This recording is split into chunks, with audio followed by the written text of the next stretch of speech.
Hello friends, welcome to the Urban Parenting Sutras channel. So as a parent आप अपने बच्चों का birthday celebrate करते हैं। आप चाहते हैं कि उनके लिए ये दिन बहुत ही स्पेशल रहे एंड मोस्टली आपने देखा होगा कि बच्चों के बर्थडे का सेलिब्रेशन होता है घर पर। बट मेरी तरफ से क्लियर रिकमेंडेशन ये रहेगी कि आप अपने बच्चों का बर्थडे घर पर सेलिब्रेट मत करें। आप बाहर किसी रेस्टोरेंट में या फिर किसी पार्टी हॉल में सेलिब्रेशन करें। Depending on your budget, depending on the number of guests, आप एक डिसेंट पार्टी हॉल सेलेक्ट कर सकते हैं। आप वहाँ पर अपने बच्चे का बर्थडे सेलिब्रेशन कर सकते हैं। एंड इस रिकमेंडेशन के पीछे कुछ बहुत ही प्रैक्टिकल रीजंस मैं शेयर करने वाला हूँ आज के वीडियो में। तो बहुत ही इम्पॉर्टेंट एंड प्रैक्टिकल वीडियो रहने वाली है ये। इस वीडियो को आप ज़रूर एंड तक देखें, वीडियो को लाइक करें, चैनल को ज़रूर सब्सक्राइब करें, इस वीडियो को ज़्यादा से ज़्यादा शेयर करें अपने फैमिली ग्रुप्स पर, अपने व्हाट्सएप ग्रुप्स पर एंड अपने फीडबैक को आप ज़रूर प्रोवाइड करें इन दी कमेंट सेक्शन। तो चलिए शुरू करते हैं। तो पहली चीज़ आपको ज़रूर रियलाइज़ करनी है कि जब आप घर पर बच्चे का बर्थडे सेलिब्रेट करते हैं तो मदर के लिए there is no celebration.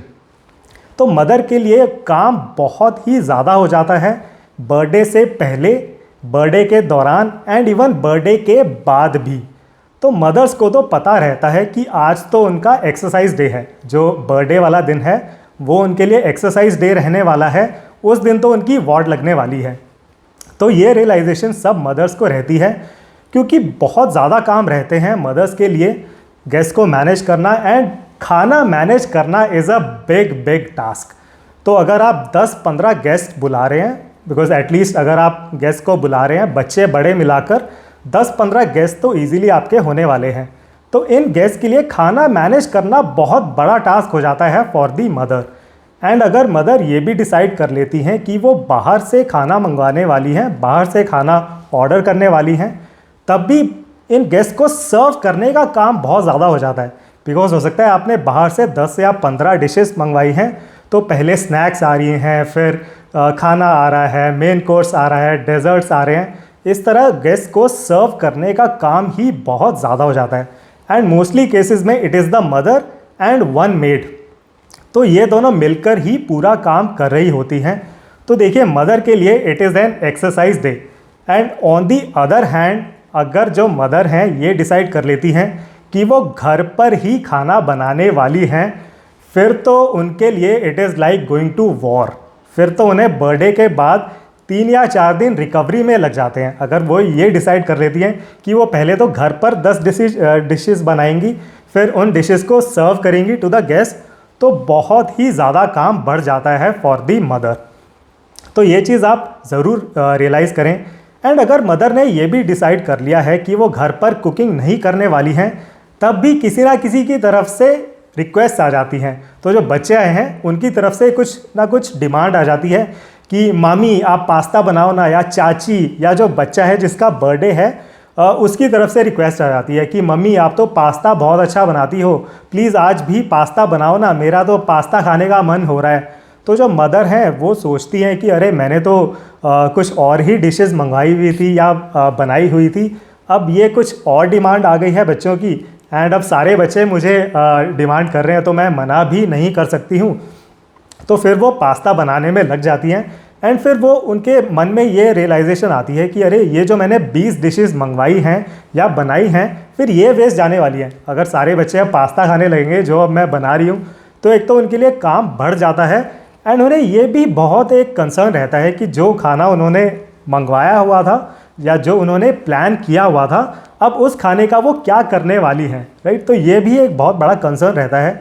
And this is one of the biggest concerns when you are celebrating at home, estimating the quantity of food.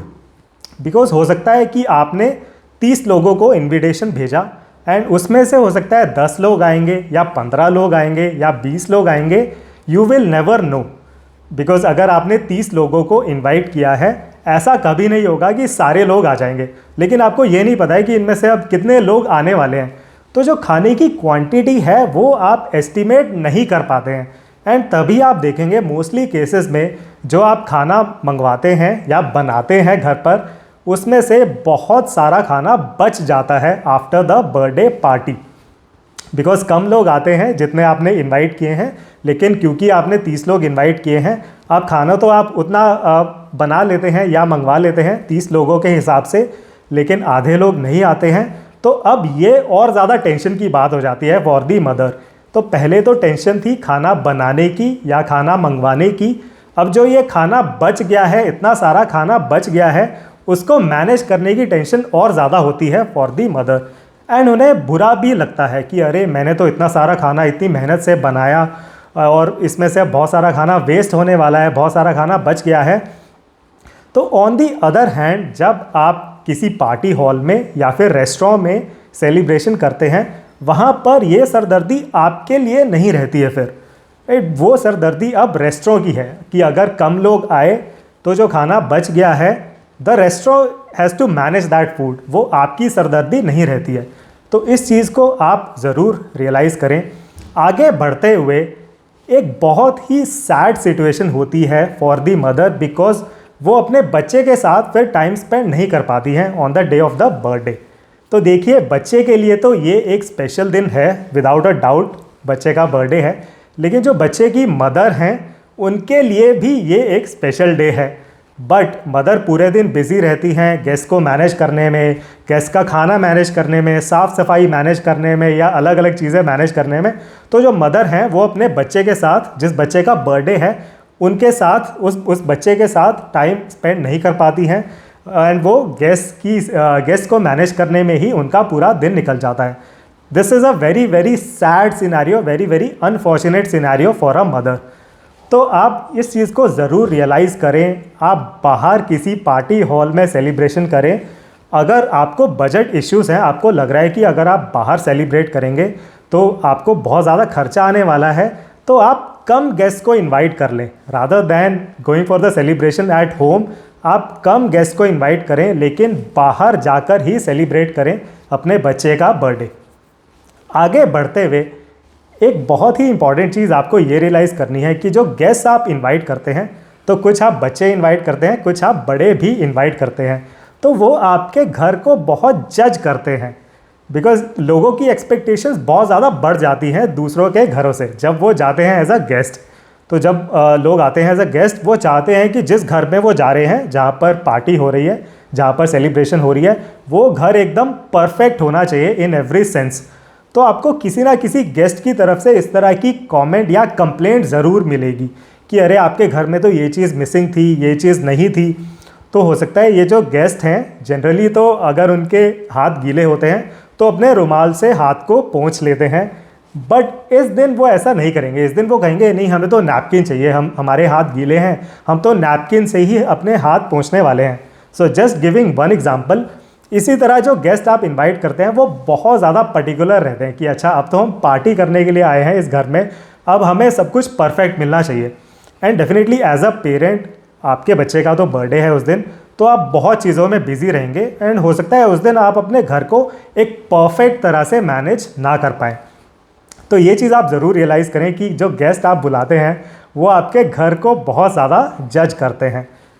Also बहुत ज़्यादा बच्चे इकट्ठे हो जाते हैं आपके घर में, तो आपके बच्चे के फ्रेंड्स हैं, आपके बच्चे के क्लासमेट्स हैं, या जो आपने रिलेटिव्स बुलाए हैं उनके बच्चे, तो हो सकता है आपके घर में अब 10, 12, 15 बच्चे इकट्ठे हो चुके हैं, एंड अब ये बिल्कुल सेलिब्रेशन मोड में है। तो बच्चे इधर से उधर भागते हैं, तो कहीं आप देखेंगे कहीं कोल्ड ड्रिंक गिर रही है नीचे, कहीं आपके पर्दे गंदे हो रहे हैं। तो मे बी नॉर्मल रूटीन में तो आप बच्चों को थोड़ा मना कर देते हैं कि बच्चों थोड़ा आराम से खेलो, इतना ज़्यादा आप तुम हुड़दंग मत मचाओ। लेकिन बर्थडे वाले दिन तो आप मना नहीं कर सकते हैं बच्चों को, आज का दिन तो है ही पार्टी के लिए, या जो बर्थडे का दिन है it is meant for them to party. तो आप बच्चों को मना भी नहीं कर पाते हैं, एंड वो फिर हर जगह कहीं एज आई सेड कहीं कोल्ड ड्रिंक गिरा रहे हैं, कहीं कुछ और खाना गिरा रहे हैं, कहीं आपके घर में पर्दे गंदे कर रहे हैं। तो आप मन ही मन कोसते रहते हैं, लेकिन आप बच्चों को मना नहीं कर पाते हैं। एंड हो सकता है सेलिब्रेशन के बाद भी जो मदर हैं वो अकेली रात में बैठी हुई हैं, क्लीनिंग करने में लगी हुई हैं। तो एज आई सेड, मदर के लिए तो ना सेलिब्रेशन के पहले रेस्ट रहता है, सेलिब्रेशन के दौरान बहुत ज़्यादा काम करना पड़ता है, एंड सेलिब्रेशन के बाद भी उनका काम ख़त्म नहीं होता है।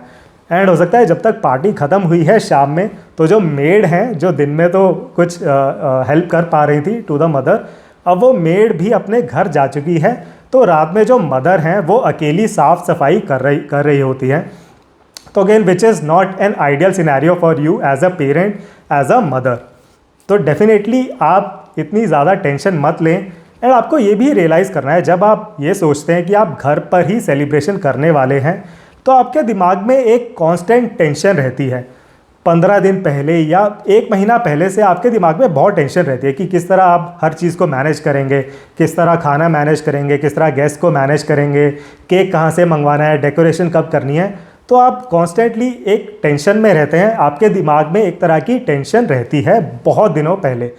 ऑन दी अदर हैंड, जब आप बाहर सेलिब्रेशन करते हैं किसी पार्टी हॉल में या फिर रेस्टोरेंट में सेलिब्रेशन करते हैं अपने बच्चे का बर्थडे, तो आपके दिमाग में उतनी टेंशन नहीं रहती है, बिकॉज बहुत चीज़ें फिर आपको मैनेज नहीं करनी होती हैं। तो आपका involvement as a parent, as a father, as a mother बहुत कम रह जाता है in the celebration of the birthday.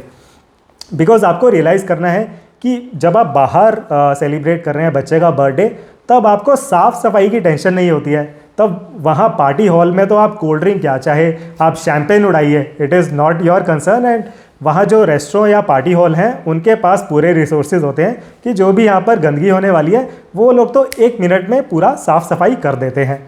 दूसरी चीज़, जब आप पार्टी हॉल में सेलिब्रेशन करते हैं तो डेकोरेशन का आपके ऊपर नहीं होता है प्रेशर, बिकॉज जो पार्टी हॉल या रेस्टोरेंट हैं वो ही करते हैं डेकोरेशन भी, depending on the package you choose. तो वो काम काफ़ी कम हो जाता है जो जनरली आपके ऊपर आता है काम डेकोरेशन करने का भी। तीसरी चीज़, आपको खाना बनाने की टेंशन नहीं रहती या खाना मंगवाने की टेंशन नहीं रहती है when you celebrate in a party hall और when you celebrate in a restaurant. तो खाना बनाने की या मंगवाने की टेंशन आपकी नहीं रहती है। एंड फिर जब रेस्टोरेंट में लोग हैं तब तो 50 चीज़ें मंगवाई जा सकती हैं। तो कुछ चीज़ें हो सकता है आपने पैकेज में सिलेक्ट कर ली हैं, एंड बाकी अगर बच्चों की एकदम से डिमांड आती है कि हमें तो पास्ता खाना है, तो आप उसको अला कार्ट भी ऑर्डर कर सकते हैं। तो तब तो बच्चे चाहे पास्ता क्या, चाहे मैक्रोनी खाएं, चाहे कुछ भी मंगवाएं रेस्टोरेंट से। तो एज अ पेरेंट आपकी सरदर्दी बहुत कम हो जाती है। एंड उसके बाद जो खाना बचने वाला है उसकी टेंशन भी नहीं रहती आपको, बिकॉज जो रेस्टोरेंट है अगर कुछ खाना बच जाता है, the restaurant is able to manage. उनके पास काफ़ी डिफाइंड तरीके होते हैं to manage any left over food as well.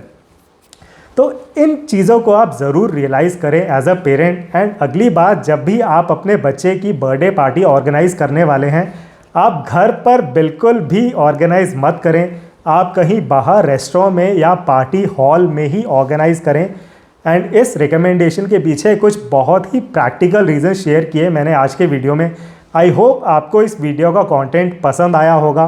And अगर आपके कुछ भी पर्सनलाइज क्वेश्चंस, क्वेरीज़ हैं, आप मेरे व्हाट्सएप नंबर पर भी मुझे रीच आउट कर सकते हैं। आपको मेरा व्हाट्सएप नंबर इस वीडियो के डिस्क्रिप्शन सेक्शन में मिल जाएगा।